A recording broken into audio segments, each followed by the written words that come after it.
Hmm.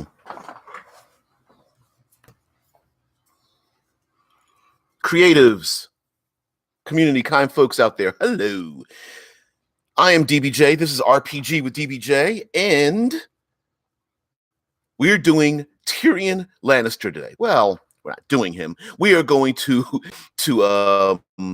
dissect, discover, disassemble, deep dive into the character from Game of Thrones, one of probably the top 3 characters ever in that game. I mean, in the Game of Thrones television show, Tyrion Lannister, Peter Dinklage, the actor who portrays him. We are going to talk about him and what is it that we can take from this character for our role-playing fuel. What can we use? Now, of course, you don't necessarily need to specifically know the character or even like the character, but here in RPG with DBJ, we like to take ideas and just run with them and figure out, like, even the characters we don't like or that are minor, what can we take? But of course, Tyrion Lannister is like top notch. There's no way that we could go on probably, I know now, 10 hours on this character by himself. We're going to condense it down to an hour plus just a little bit and figure out some things we're going to take away from this. Dead Man, the storyteller, says a point of note that needs to be stated: do not sing the Lollipop Guild song. Hell yeah, hell yeah. If nothing else, let me see if I can. I normally don't like to get a little top headed here, but I am going to type in something and see what the medical industry calls. Let's go to the Mayo Clinic. And I'm sure there are far more appropriate words and phrases to call Peter Dinklage. Peter Dinklage's character, Tyrion Lannister, is of a short stature, and according to the Mayo Clinic, which is a noted medical hospital here in the United States, dwarfism. The Tyrion Lannister character was born with dwarfism, and dwarfism is short stature that results from a genetic or medical condition. Dwarfism is generally defined as an adult of height 4 foot 10 inches or 147 centimeters or less. The average adult height among people with dwarfism is 4 feet or 122 centimeters.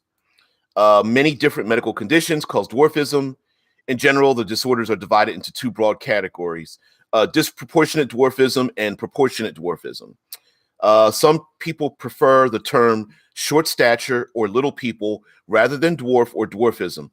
So it's important to be sensitive to the preference of someone who has this disorder. Short stature disorders do not include familiar short stature, short height that's considered a normal variation with normal bone development. So why did I bother even putting that in there, the medical term of dwarfism? Because while we talk about Tyrion Lannister, in no way, like Rickard says, what do they call it in the show? They kind of don't, in the sense that they don't call it a medical condition.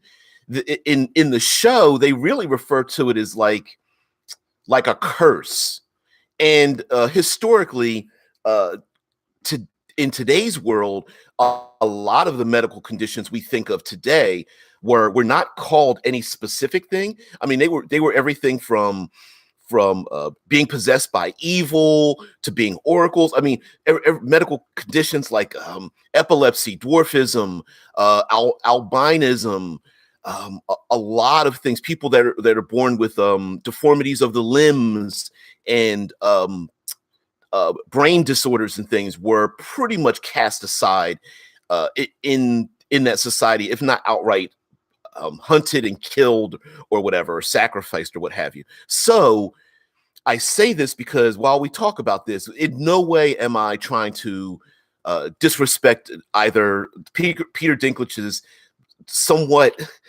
brilliant, admirable absolutely top-notch acting ability, or himself, or anyone with that thing. But we're going to have to do some shorthand because we want to get into the character rather than talk about the larger social impact we have today. So in the chat, Zevron says, I would say an important thing with Tyrion is a Tyrion as a D&D character is you don't need to play him as someone with dwarfism. The important thing is his bad relationship with his family and his climb for power. Because honestly, since certain races can already start at that height or lower, it seems pointless to explore.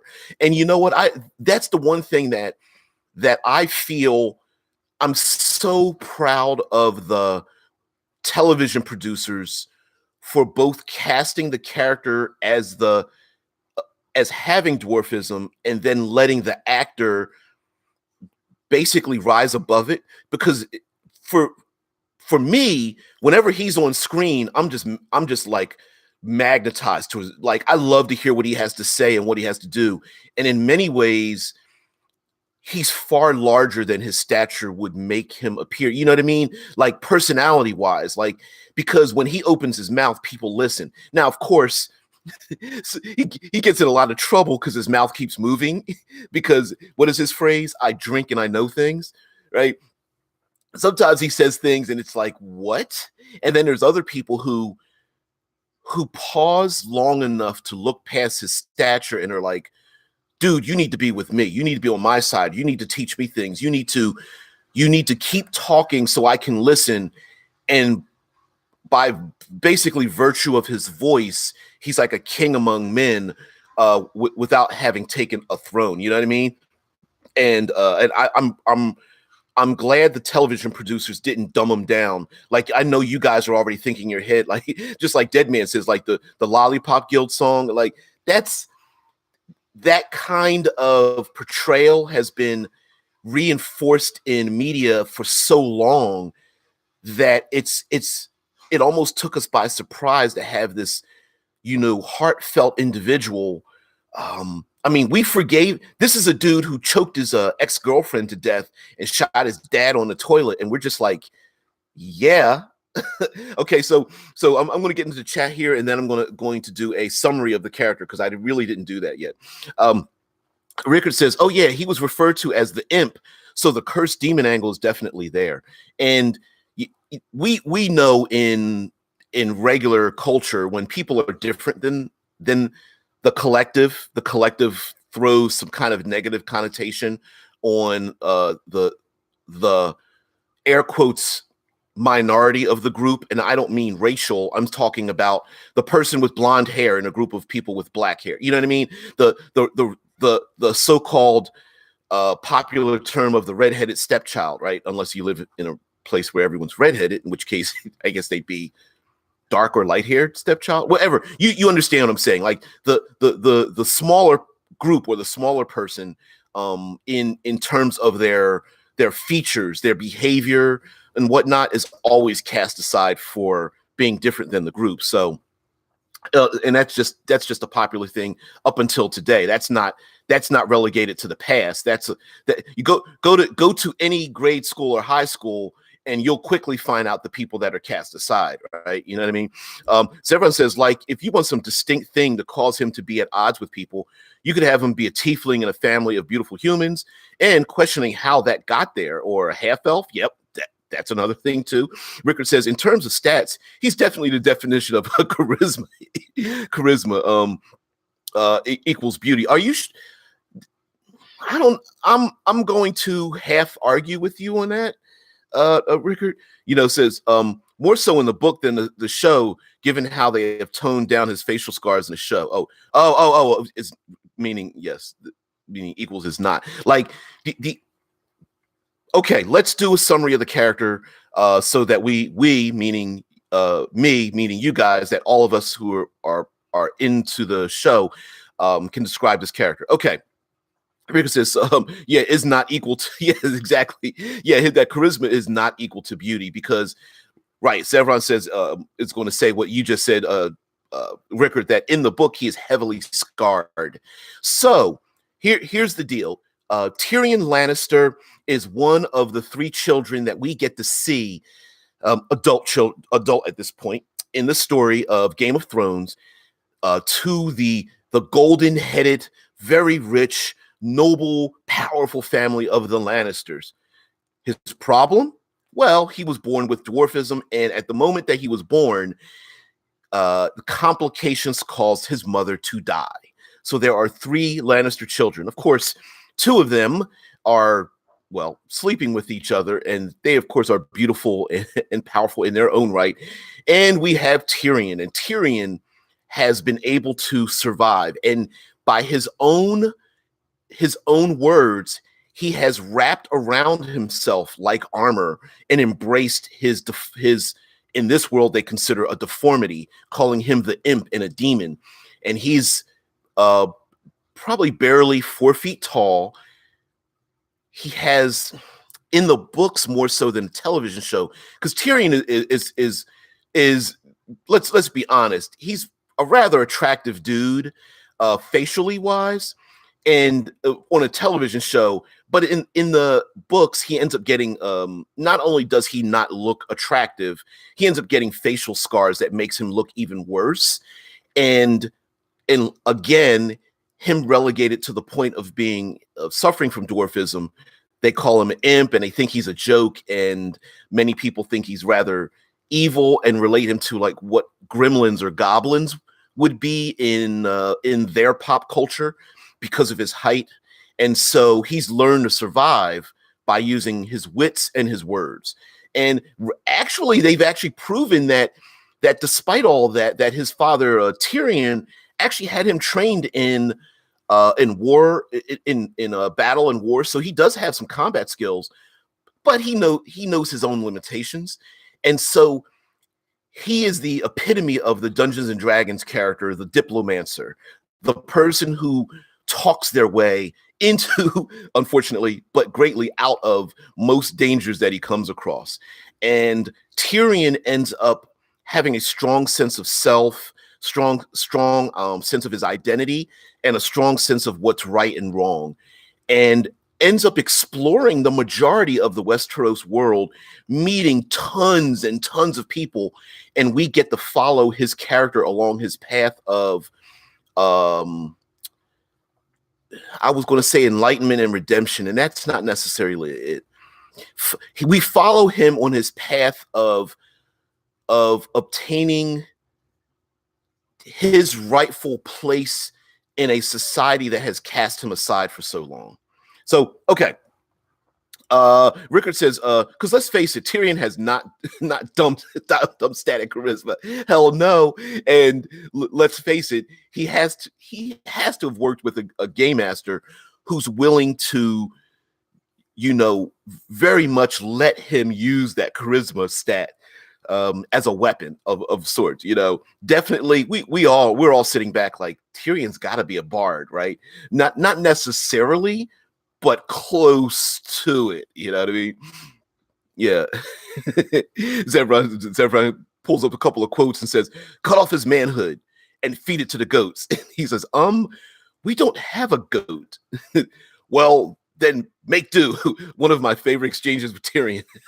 Yeah, his path of acknowledgement. And Tyrion, let's face it, we could get on YouTube right now, and I'm sure there's a montage of Tyrion's favorite, like the best of lines that Tyrion has mentioned. He's got some of the best one-liners, and he has a habit of saying the things that we're thinking in our heads so we can follow him as a character, right?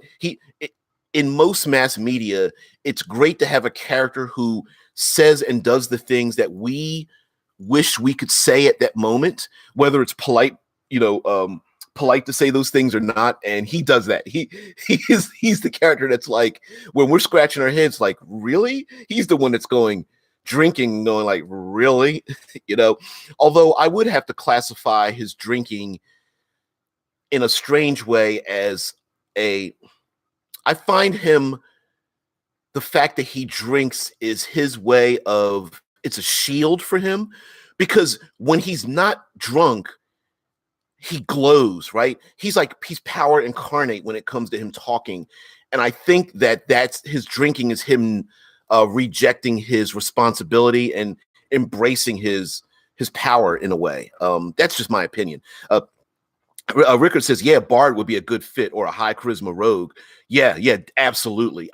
Definitely, you know, when he's the opposite of the dump stat, right? He's the min-maxed character. Like, okay, physically, yeah, stats might not be too high. Dex, you could put, I could say, I could see him classifying his Dex up high.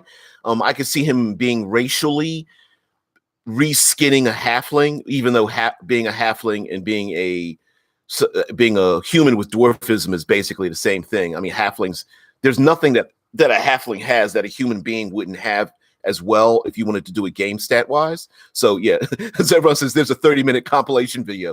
Yeah, and it's just going to get bigger and bigger, right? Of Tyrion's best lines and his best work on the show. And in thinking about that, you have to agree that when Peter Dinklage is on screen, right, most of his scenes do not have a lot of action in it. He's not swinging a sword. He's not jumping and fighting and punching people.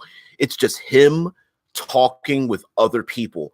And he's like the gravity that other people, that other characters and other actors and actresses surround around him, flowing like an orbit, and he's just the center of, he's like the sun in the center of an orbit. So no wonder people are amazed at his acting ability.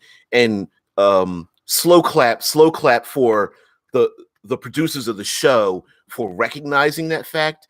And frankly, I'm sure we know in the books that he has an important role, but in a television show they can ramp up or ramp down how important someone is, and great for them for recognizing that, and for the fans too.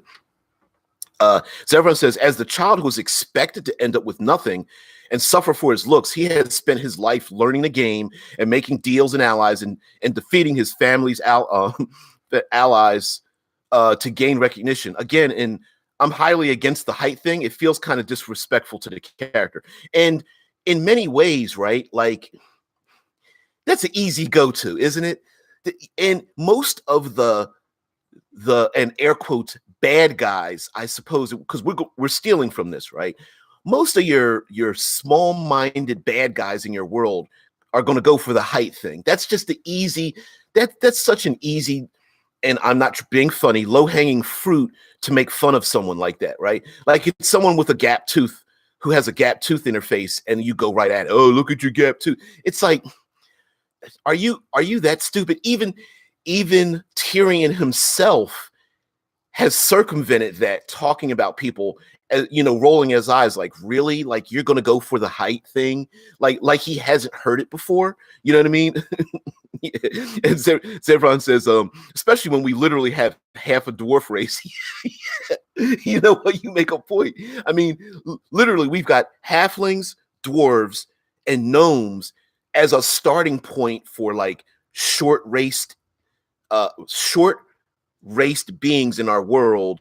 A human born with dwarfism would not elicit any strange looks, I think, in our classic Dungeons and Dragons worlds, right? That's just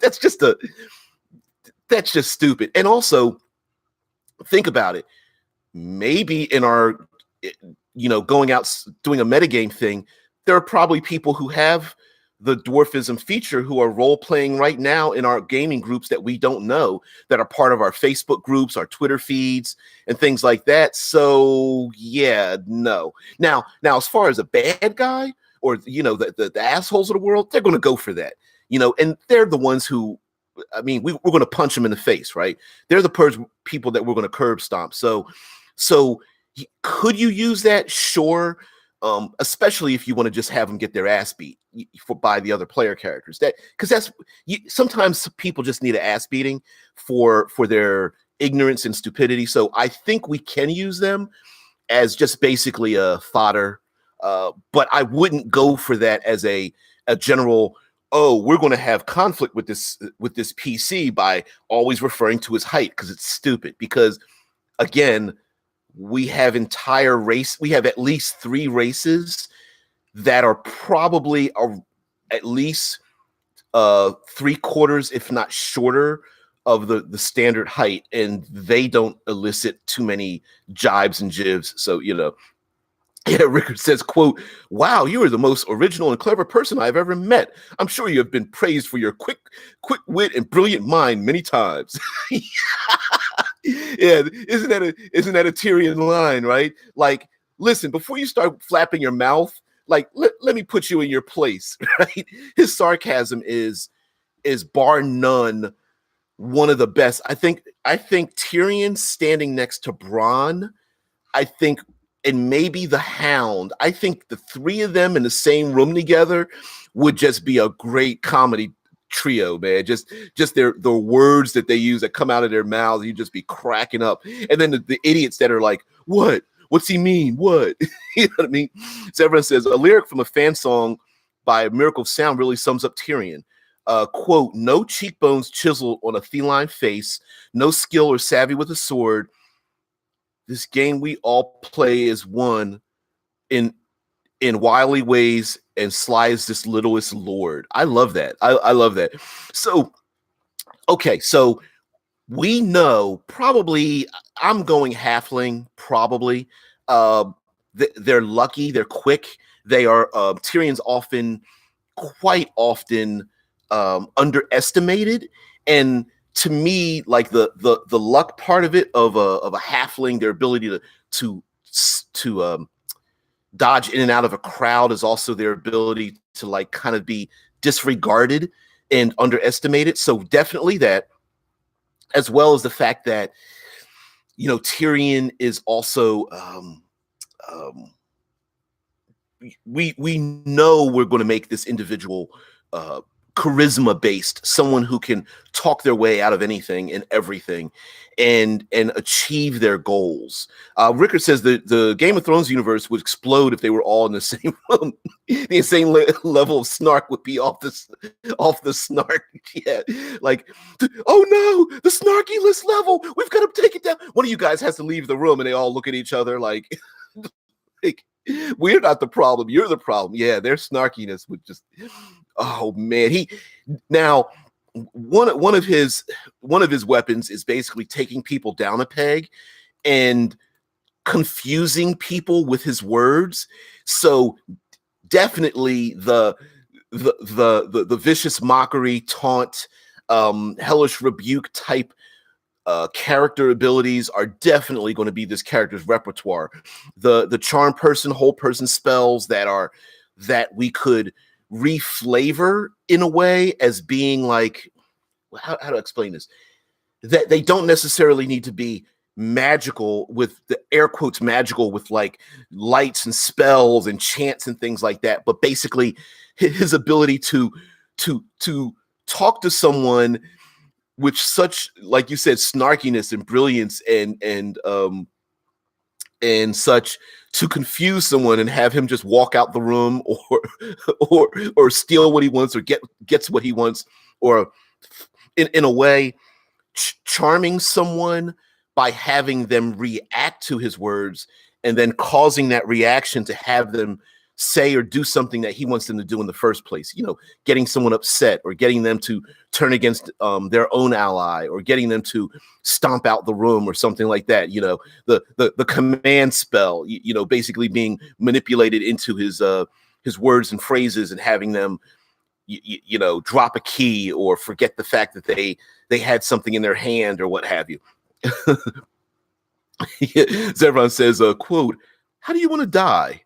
"Well, in my bed 60 years from now, with a goblet a goblet of wine in my hand and a woman's mouth around my cock." Tyrion, when threatened by a group of wildlings. Yeah,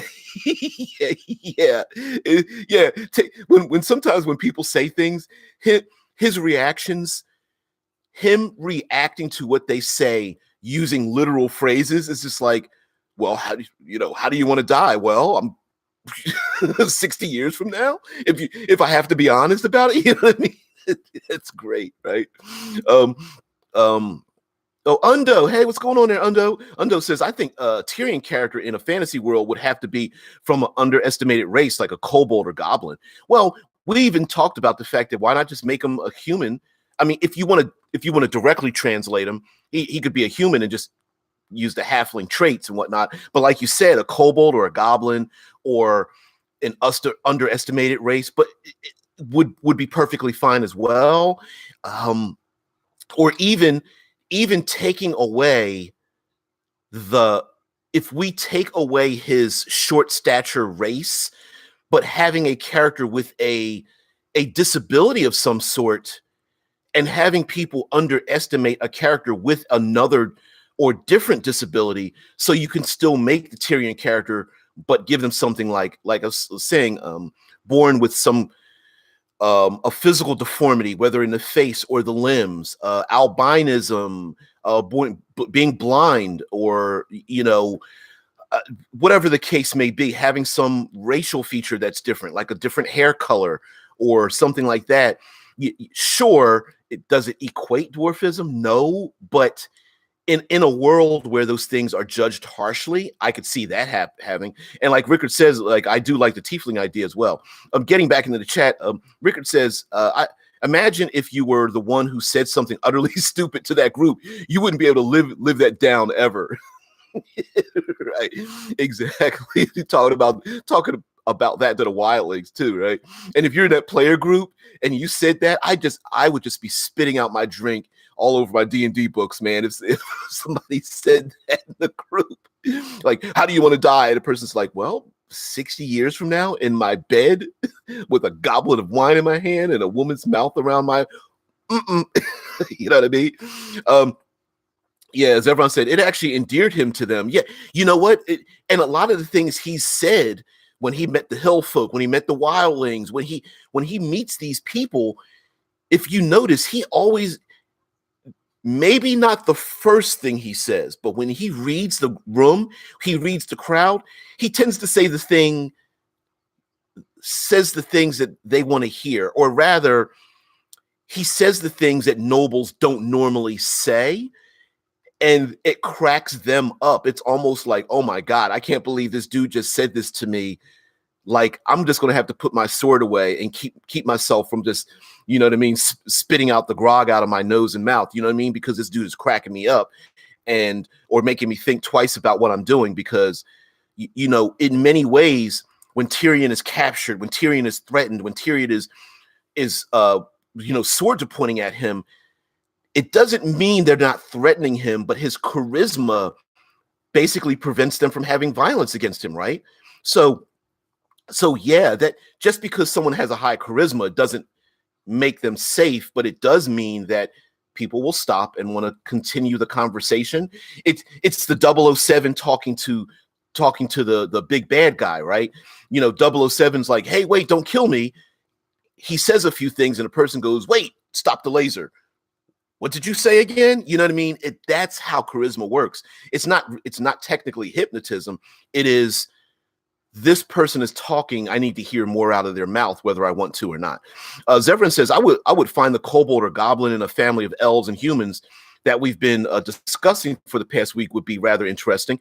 Yeah, and Rickard, says, I do like the tiefling idea as well, especially if it's not a true, air quotes, curse, but this person just happens to be born differently. In a fantasy world, what's to stop one of the children from being born like a tiefling? Whereas in our world, we call it dwarfism. Maybe in the fantasy world, you randomly born a tiefling, or a random drow elf amongst a number of highborn elves, right? That's a possibility in your world. It just could be just a genetic thing. It's random. It happens, and we live with it. Tyrion does have quite a good grasp of comedy. He sure does, doesn't he? Yeah. Zevran says he treats them with the respect they want because they have the power. By giving them what they want, he has a higher chance of staying alive. That's what Zevran says. And Rickard says would also know how to deal with hecklers if he did stand up. Yeah, he knows how to.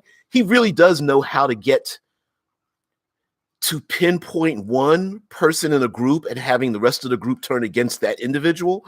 I mean, that's one of his powers too, right? You get the one guy threatening him with a sword or an axe and embarrassing that one person and getting the rest of them to laugh at that one, idiotic individual. Zevran says the most important thing with Tyrion is his intelligence and his ability to abuse it. I like the fact that you used the word abuse instead of use, which is true. His, we know he's brilliant.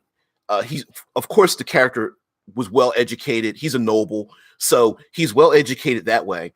He's also self-educated himself by being underestimated. He's able to watch people around him and see how they act. So he's definitely a master of playing the Game of Thrones. And, if we want to talk about Dungeons and Dragons wisdom-wise, off the charts, right? He has a ton of common sense. He sees things happening from a mile away, both through human interaction with some insight, from being able to perceive things, using perception and investigation and stuff. So yeah, you want to talk about the opposite of a Jon Snow?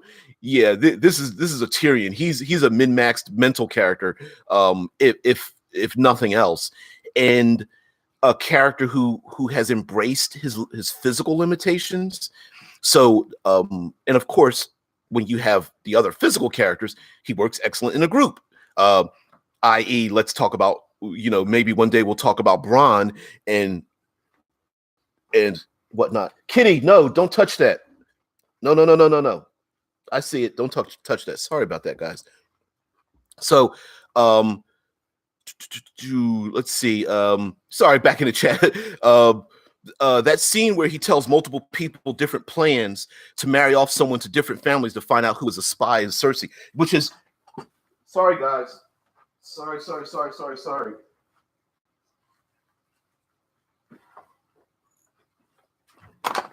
I've got cats, and it looked like someone, it looked like one of them was about to eat something that they really should not be eating. I apologize for that. So going back to the chat, Zevron says that scene where he tells multiple people different plans to marry off someone to different families to find out who is a spy to Cersei. And what a great way for those who don't know, and most of us know, Tyrion basically spread different rumors. Thanks, Harry. Yeah, thanks for that, for the thumbs up, man. For those who don't know, Tyrion, while he's in the courts of Westeros, is trying to find a spy. So he goes around to different individuals, telling each of them a different plan to marry. Believe it was Sansa, if I'm not mistaken, but whatever the case may be, he tells a different lie to different people. And then the first people to jump on the lie and react to it is the spy, right? So, for example, I'm just making this up top of my head. He tells one person the color blue and another person going to the Caribbean, and another person they're going to fly to the moon. But the first person that latches onto that lie and starts to spread that lie, he can then pinpoint that spy, that person, that usurper, that person that's trying to go after him. And what a great way to find out a spy without having to do much legwork either, right? Also, as we know, as this bardic type character, he's able to bring out the best in people when he's around them. I.e. bardic inspiration, although you could rename it whatever you want. But in many ways, that's what he does, right? He's the person that tells you you're better than you think you are. And those people believe it. Dead Man says to Joffrey, we've had vicious kings and we've had idiot kings, but I don't know if we've ever been cursed with a vicious idiot for a king. In the Game of Thrones show, has anybody ever... I think the only other person to put Joffrey in his place was Tywin. I don't think anybody else was able to talk and basically spit in the face of Joffrey and not be killed for it, if I'm not mistaken. Ricker says 8-10, 8-10-8, 15-14-15 if you had to go by point by point in 5e, or like go by point by in 5e. Yeah, 8-10-8. So, for his physical ability, strength, dex, and constitution, and then 15-14-15. I'm with you on that. I'm with you on that. Yeah, I think some people might flip the intelligence wisdom stat, but by a point, maybe, but I think that's right there. That's like, that's such a minor argument. I don't think you would need to do that, and of course, hey, gain another level, add another point in those mental stats, right? So I'm with you on that. Yeah, Dead Man says to Cersei, a day will come when you think you are safe and happy, and your joy will turn to ashes in your mouth, and you will know the debt is paid. Yeah, oh man, some of the lines he says are face punch worthy, and no one puts a hand on him. That's like crazy how he's able to do that. Now, mind you, Cersei was one of the people that put him as close to being killed as possible, with she completely and utterly hates him. But again, his lines, man, oh my gosh. Severin says some phrases for bardic inspiration, such as Tyrion. Let me give you some advice, bastard. Never forget what you are. The rest of the world will not. Wear it like armor, and it can never be used to hurt you. Yeah. or the mind needs books like a sword needs a whetstone. I mean, isn't that the epitome of the quote unquote bardic inspiration? The words of wisdom given to you for you later to act on those words of wisdom to get a benefit from it. I mean, that kind of wraps it up there, right? I mean, that's great. And imagine, if you will, okay, follow me on this, because we're talking, and essentially we're talking Tyrion as a player character, okay? Imagine Tyrion, and I think if we want to make this game-wise or gameable, he's probably used his own bardic inspiration to benefit his enemies or his adversaries, so that his adversaries look at him as an ally, as an added bonus in their own lives, right? For example, when he met the hill folk or he met the wildlings and whatnot, during their conversations, not only is he persuading them or deceiving them or whatnot or intimidating them, I think he's also going like, hey, this guy wants to kill me. If I talk to him, quote unquote, I give them bardic inspiration, air quotes, to have them use that against their own enemies. That means that they don't want to get rid of me, right? And I'd be scratching my head like, I hadn't thought about that, right? You can give gold to someone. You could cast a spell on someone, like a bless spell or something like that, which possibility he might even have something like that at some point. But again, here's an individual who's like, his mere presence makes other people better, even at people who initially thought that they were his enemy. And Rickard says, to be honest, looking at stats, he would have to be a bard because his physical stats would not make him good as anything but a spellcaster. Correct. And we've even seen in a television show, like, he's got, I mean, he can hold his own, kind of, and we've seen him do that. He got armored up, shielded up. Was he the best? No. But remember, he's a first level plus character in a world of zero level people. So yeah, he against one or two other people, he could defend himself. But looking at the stats, it would make him a far better spellcaster and knowledge. What would you call that?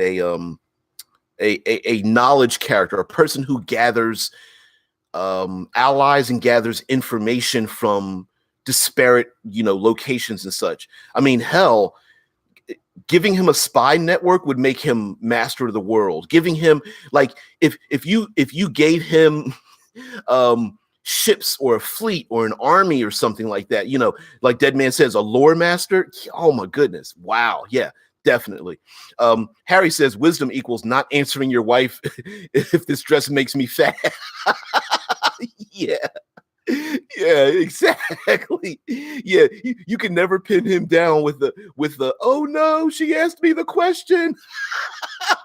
Yeah, Tyrion's the guy with the one-liner who's able to get out of it, and she laughs at it, right?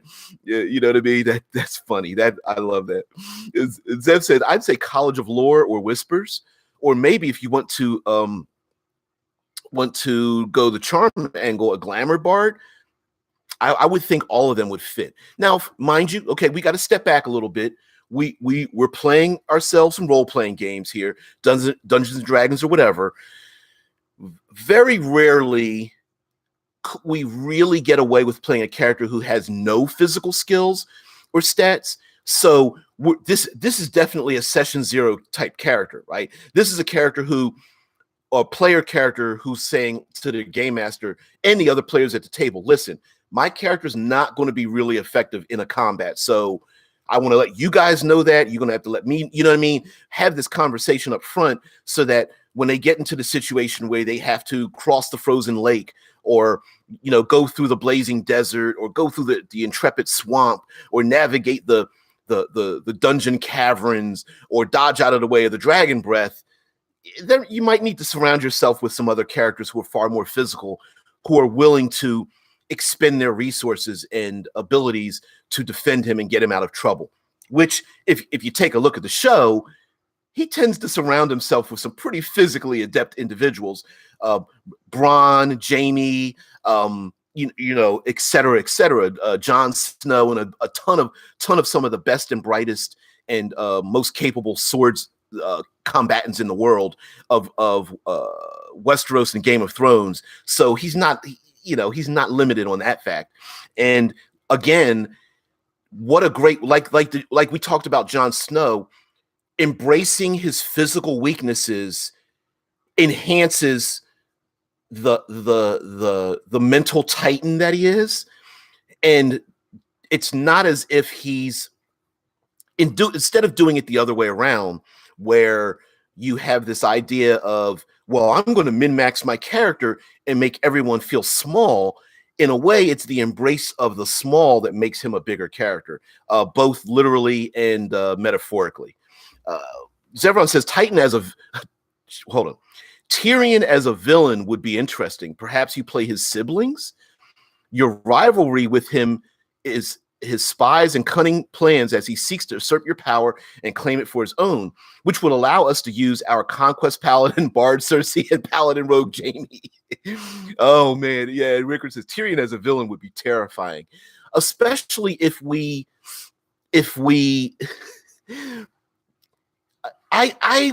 I don't know if I would necessarily make him the mustache twirling, I want to control the world character, but I definitely think he would be great as the mover shaker, the kingmaker, the one in the background who whispers in the ears of others, the individual who always seems to be able to have two other groups meet together.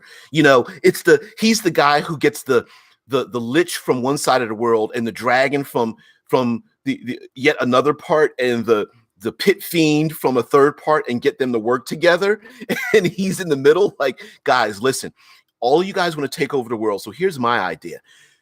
You take your army, undead army there, Lich Queen, and you ancient blue dragon, you get your people from the desert, and then you pit fiend from the nine hells or whatever have you bring your demonic horde. We could work together and change things. I'm just going to sit back and I don't want anything for myself, just a little bit, maybe a small country, maybe a small castle, but no, you guys destroy everything and I'll sit back in the background and just give you guys advice, right?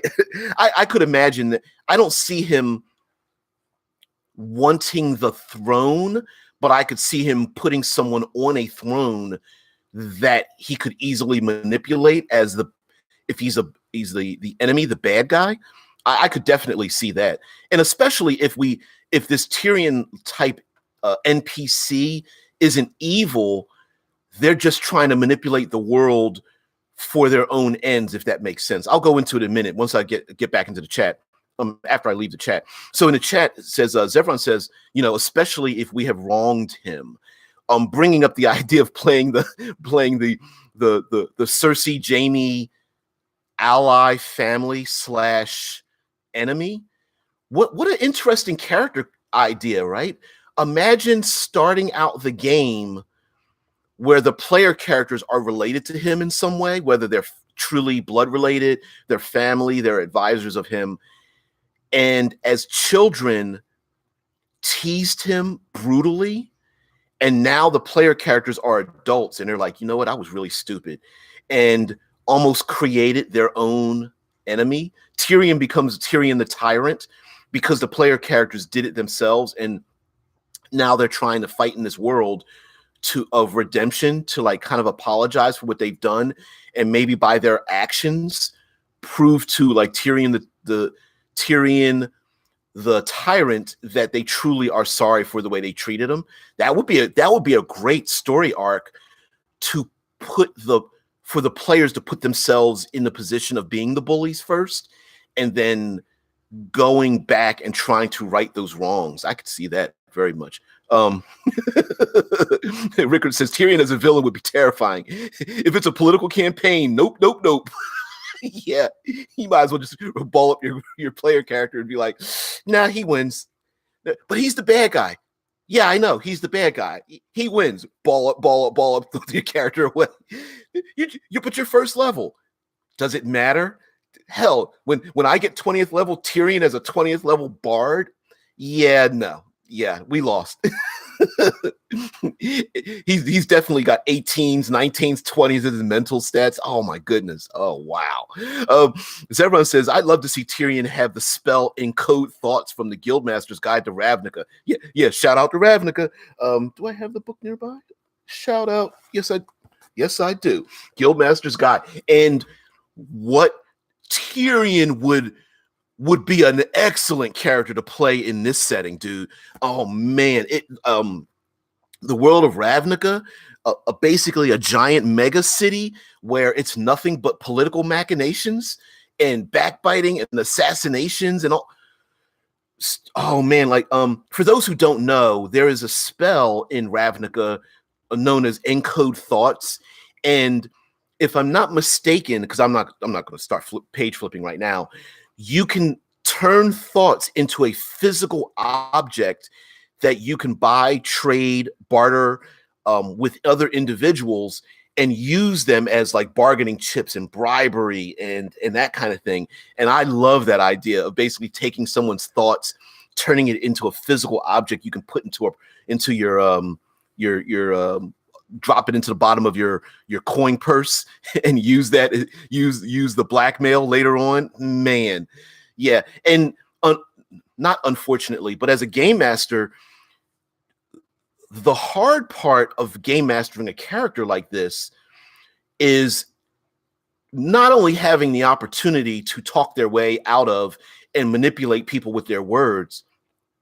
but to give, this is a character who becomes more powerful not by magic items or swords or spells, but by gifts of secrets, gifts of blackmail, gifts of knowledge would have to be in this world, and creating those opportunities or those boons or those things that are granted to the character, as opposed to finding the flaming Vorpal Holy Avenger +5 that maybe the other character is looking for as well. So that kind of becomes a challenge when a game master feels like their world, there's hey, I'm going to make 5 combat encounters, and this character talks their way out of 3 of them. Sometimes we want to fold the book and toss down our dice and oh, this sucks. But not to the player character who's able to talk their way out of a combat with the trolls or the dragon or whatnot. So yeah, that balance, a lot of times we get frustrated with that, but really you'd have to embrace that action. Zevron says the ability to steal and read others' thoughts and leave them as secret currencies. Yeah, I love that idea. Yeah, in Ravnica. Zevron says a Greyjoy secret vault left as payment for a Stark military secret plan. I love that. And yeah, I mean, the air quotes magic items hoard or stash or whatever that the dragon is sitting on wouldn't be, I mean, yeah, it would be valuable if this person could then parlay that to give it to other people.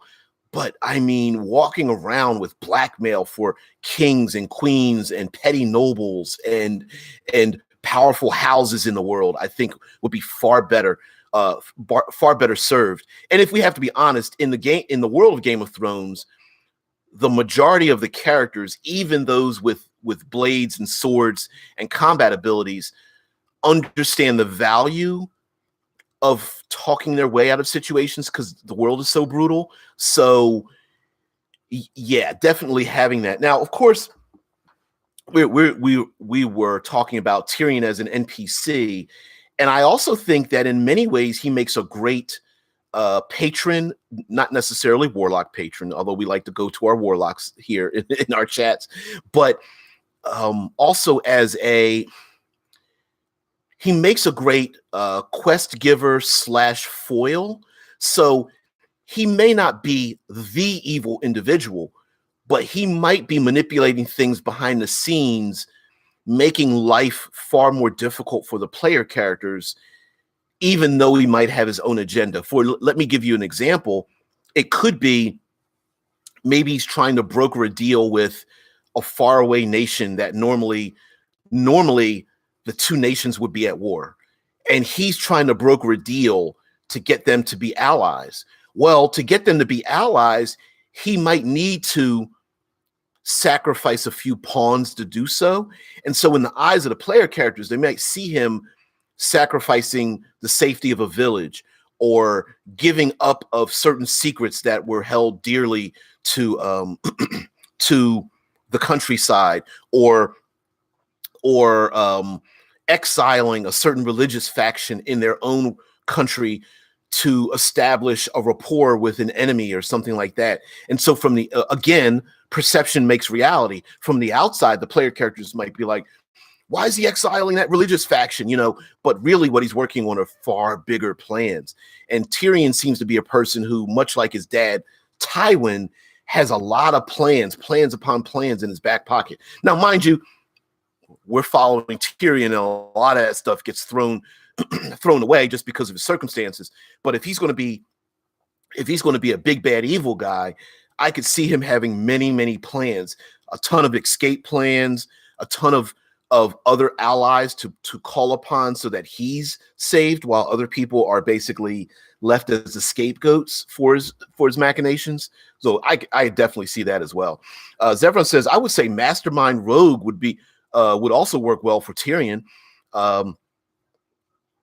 It backs. I mean, well, I was going to say backstab. I see it. Backstab. Excuse me. I mean, sneak attack, help action from 30 feet as a bonus action, and the ability to fool even truth-revealing spells. Ooh, I hadn't thought about that. Truth-revealing, scrying type spells.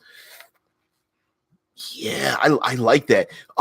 The help action from 30 feet away, for example, giving people that helping hand with a couple of keywords, or distracting an enemy so someone else can sneak up behind them, or the sneak attack when Jon Snow is being attacked by something, and he can sneak around and make them trip and fall, or stab them in the back, or cut their throat, or something like that. Yeah, absolutely. And of course, he needs to have those skills to survive in this pretty brutal world. Zevron says he may give the players quests that seem rather innocuous until his machinations have already set in, saying he will pay for them to deal with bandits. Why would he care for this group of wild bandits? Exactly. And here's a guy who would befriend people that other people would not necessarily befriend, right? For example, early on, he befriends the hill folk, these barbaric hill folk that other people were like, they're barbaric hill folk. Why would we invite them into our civilized society? This Tyrion character might be befriending, the goblinoid hordes that live, on the other side of the Black Mountains, and bringing them, almost embracing them into his society. And that might cause some problems for people, including maybe a long history of murder and assassinations and ambushes amongst both people. And then he's trying to merge the two groups together because maybe there's an even bigger threat on the other side of the desolate swamp. And of course, he's surrounded by idiots, so he's not necessarily explaining his plans. So that might be a thing as well, where the players are put on these missions, and they're scratching their head like, seriously, we've got to go to the goblinoid horde and convince them to come with us. Like that doesn't make any sense. But in a bigger picture, it makes perfect sense when someone thinks about it. Zevran continues and says, when you deal with them, it's revealed they were a group on the payroll of his sister to destroy his allied family's trade. Oh, I get that. So now here's where we peel back the layers of the onion, right? Where Zevran is basically talking about, and mind you guys, again, here we get towards the end of our chat and we get the good stuff starts coming out. But, guys, cut and paste if as needed, right? But here's the idea of peeling back the layers of the onion, where a simple mission, take this gold and pay the bandits, as an example, right? Going with Zevran's example and just taking a little chunk out of it, right? So players go to pay the bandits and then find out maybe there's a clue where they talk with the bandits, come to find out that the bandits really have always been in league with his sister. And then maybe you find out that the bandits, which were attacking certain caravans, really were doing that as a distraction because there was one specific caravan that's holding a specific secret or specific missive for a battle plan, and so on and so forth. So you start to peel back the layers. And I think that's the hardest challenge for us as dungeon masters, game masters, storytellers, flame tenders, to keep the layers, to reveal just enough information and then just go another layer below, and where we don't go so down deep that it becomes so convoluted that it doesn't make any sense. We just roll our eyes like, really, an eighth secret? Like, oh man. But then again, making it deep enough for the players to want to investigate even more. Maybe one of the bandits is carrying a medallion or some sort of pin or trinket, or even the sigil in the gold that they're coin that they're using that leads to some other clue and whatnot. Especially if they say something to the player characters that the player characters are like, what? One of them says, your sister already paid us. And they're like, your sister? Cersei? Wait, what? What does she have to do with this? And then boom, it opens up a door. Player characters step through the door, especially if you tell the players constantly, please don't look in the box. Please don't look in the chest. Please don't read the super secret missive that I sealed with wax. Please don't look in that. That's basically asking them to read it, right? To look inside the box, right? What's in the box? So Zevran says, to become a literal god, a god of secrets, the downtrodden, a god of the downtrodden. A plot to become a godling of the downtrodden. Might not want to stop him. Might actually want to encourage it. Maybe he wishes to further his power, finding the Game of Thrones to be boorish and overall unfruitful. A god, though, a god has power over creation. A god is feared, and a god is loved. That's not a bad thing. Which Greyjoy's mastermind quest did I? To become the question of becoming a literal god? I thought I got that. Yeah. Let me go back up here for just a minute. Currencies. I hit them all. But anyway, real quick, babe. Yep. Have a great day, baby. Love you. So okay, going back to the chat. What Zevran is saying is the Tyrion character as an NPC or as an adversary might be seeking to become something. This because we're talking fantasy, so it could be something in in this world where we know that characters have become clawed their way to becoming a divine creature, right? We've seen liches want to become, necrotic power incarnate, dragons wanting to become, I don't know, overthrow Tiamat or something, or someone wants to summon or become a lord of the nine hells. But what if this Tyrion NPC, this adversary, doesn't want to become any of those things? What if he just wants to become a divine character, a character of great power, just to save other downtroddens, the what is it, the broken things of the Game of Thrones world. Maybe he just wants to become their patron saint. What a great way. This is strange to say, but what if the other player characters find this out and they become his ally? Like, you know what? You would be great as this person. There's an ancient artifact that was a throne that if you sat upon the throne, you gain certain abilities back in second edition. I don't know if it's ever was adopted in the third edition, but I know back in the old Dungeon Master's Guide, in the pages of artifacts, there was this ancient throne, and if you sat upon that throne, you gained vast power. You basically became a deity. You became a demigod. What if he's looking for this one place to sit upon, this one place, pronounced Amun? So everyone says, hell, in Egyptian mythology, Amun, the hidden one, is one of the strongest gods because anything secret or unknown fell under his purview. This made him god of most of the universe that remained unknown. Ooh. Yeah, maybe he's trying to uncover in a world, maybe there's a metaphysical secret of the world that he's trying to uncover, and little by little there's just one more secret he's trying to find, one more, like the secret of all secrets, the secret of the world, almost like a Darkseid from DC Comics trying to find an anti-life equation. Maybe there is a secret amongst the gods that even the gods have forgotten, and the quest is, even as a small child, even as a Tyrion 0 level character, there was a story told to him by his mother or something, or an uncle, and he wants to find out the secret of the gods.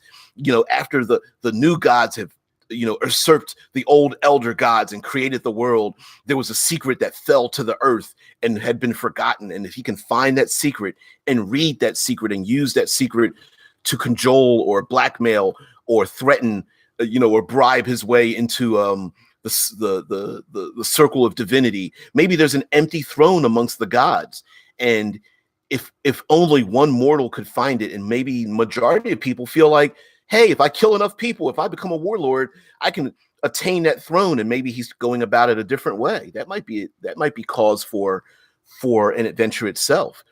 As everyone says, because knowledge is power. By knowing all the secrets, he has all the power.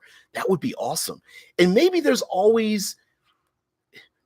world is so terrible that this Tyrion NPC is like, it's the best choice amongst a ton of bad choices. It's like, well, he's not necessarily a saint, but everyone else is like worse. So yeah, and it could be that in the back of everyone's mind that he's not evil, but it's like, if our mission is to put him upon this throne to get the secret or uncover this great power, but will he become a tyrant, or will he become a divine, a celestial saint? And maybe the whole point of the game is everyone's just shrugging their shoulders like, I don't know. Would he be good or bad? I don't know. Maybe both, So everyone says, DBJ, I hope you appreciate me waking up at 5 a.m. on my day off after working a week straight and finally having a day off. Wow, dude. Thank you so much, man. Get some breakfast, dude. Or, well, you might not want to sleep on the stomach, although waffles do beat pancakes, hands down. That's a fact. So everyone says, my string of squirrel logic should be appreciated. Joking, my ideas are usually awful. Oh, hell no, dude. Hell no. Yeah. So Rickard says, need to get some video editing done before heading back to work. All right. But talk to you tomorrow. Okay. That ends it there, guys. Rickard's got to go. See ya. Zev, thank you for waking up at 5 o'clock in the morning to hang out with me. Everyone else that's in the chat, thanks for the thumbs up. Harry, everybody. Thank you for giving me the energy that it takes to do these things. So everyone says, I will fight people with pancakes versus waffles. Look, pancakes are the best. Are you serious? Listen, waffles are just a delivery device to get syrup into the mouth hole. I mean, yeah, there's some French toasters out there. I get it. I don't know if you guys need to be in polite society with the rest of us, but waffles beat pancakes, man. I mean, waffles in a back alley brawl with pancakes. It's like, yeah, take that butter and have it slide off of you. I'm a waffle. I hold butter inside of me. Yeah, we'll throw hands. We'll be throwing we'll be throwing turkey bacon and sausage at each other. Yeah, take that scrambled eggs. Scrambled eggs. I like sunny side up. You son of a. Yeah, French toast belongs in the back of the bus. Yeah, what is it? Is it bread? Is it eggs? What is it? Huh? Somebody tell me. Well, man, I guarantee you, man. I bet there are people out there who are probably triggered by that right now. They're like they're truly pissed off. Like, what? He disrespected my pancakes. Yeah, what were we talking about? Squirrel. All right, guys. Dead man says more like the short bus. Oh man, he put a period on the end of that one. All right, guys, we'll see you tomorrow. Tomorrow is Daenerys. We get to talk about a blonde-headed or ghost-headed Daenerys. Yeah, see ya. Bye, y'all. I'll see you tomorrow. Bye.